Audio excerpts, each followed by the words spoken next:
Hi, it's Matthew McAllister here. Today I've got a really interesting topic to share with you. It came up on a podcast I was recently asked to appear on called Fret Not, hosted by the guitarist Rosie Bennett. And I'll put a link in the description of this video to the Fret Not podcast, and you can, if you want to, have a listen to what is about, I think, a 40-minute conversation all about different things to do with the music industry and the music business, things to avoid and things to hold close as you go along on that journey. And a subject that I discuss a lot with students came up, and it was what I called the difference between the physical and the mental epiphanies that happen during your musical career. Now, epiphany is, of course, a word with a lot of religious connotations, so we could think of like a eureka moment, like a light bulb going on. But what I'm talking about here are the moments in education where you suddenly feel like you know how to do something, that you've got it, you get it, whether that be intellectually or whether that be physically. Now, when you're young and you're first learning an instrument, most of the epiphanies you have, and they're very frequent, are physical. A teacher shows you how to hold the guitar. Epiphany, eureka moment. A teacher shows you how to put your finger on the string and make a note behind the fret. There's another one.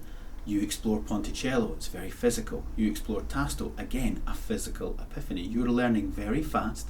You're getting all that great feedback from being able to just do something physically and tangibly get it. These little light bulbs are going off all the time, especially when you're in those early stages of learning an instrument. Maybe it's articulation, appiando, tirando, bar chords, even things that are more sophisticated and more technically difficult.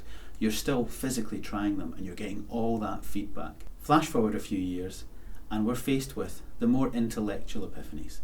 Now is the time where you're probably reading books, you're probably watching some theatre or some plays or some movies, and you're analysing the first act, the second act, larger musical structures like sonatas with different movements, symphonies, concertos, maybe fugues where you're thinking about the introduction of all these different subjects that all talk to each other and intertwine. The concepts are becoming more complicated. Your understanding of them is much more mental than it was physical.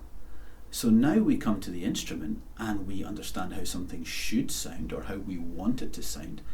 These mental epiphanies can happen even during concerts. We can go and watch a colleague perform, or a great player comes to town and we go and watch their concert, and we have an experience which is full of mental epiphanies. Now I know how I want the music to sound. We then go back to our instrument. Physically, we haven't developed in that time. We've had all these mental epiphanies, but we've not necessarily had the physical development to go along with them. That's why it's really important to be mindful and careful to always go back. Once you've had that mental understanding, once you've got that intellectual concept under your, let's say, mental belt, you've then got to try and put that work into the fingers, into the hands. And you've got to do that fundamental basic practice to keep your hands sharp and to keep your hands being able to try and support those more sophisticated or intellectual musical ideas that you now have and that you hold dear. I've seen this be really frustrating. I've seen it be really frustrating for the young, ambitious player, gets to about 19, 20, 21, 22. They can suddenly think very clearly about how they want the music to sound.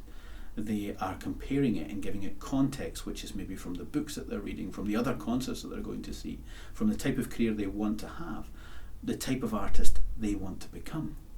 But it's really important to go back to all of those physical feedback moments that you used to get when you just tried before you tell, try before you show.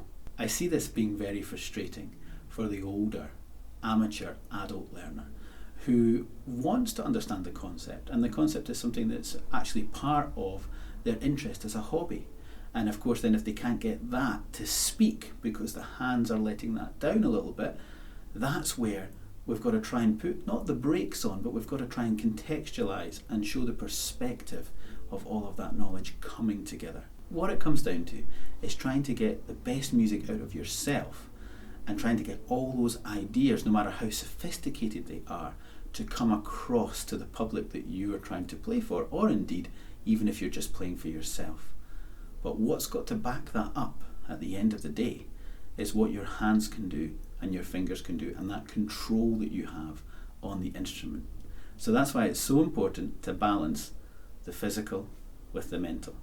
Now, That's just my experience of many years of teaching and seeing the challenges that people have along their journey. Put some comments below this video. Let me know what you think. That's just what I think. I'd love to know the experiences that you've had and the challenges that you've had to overcome.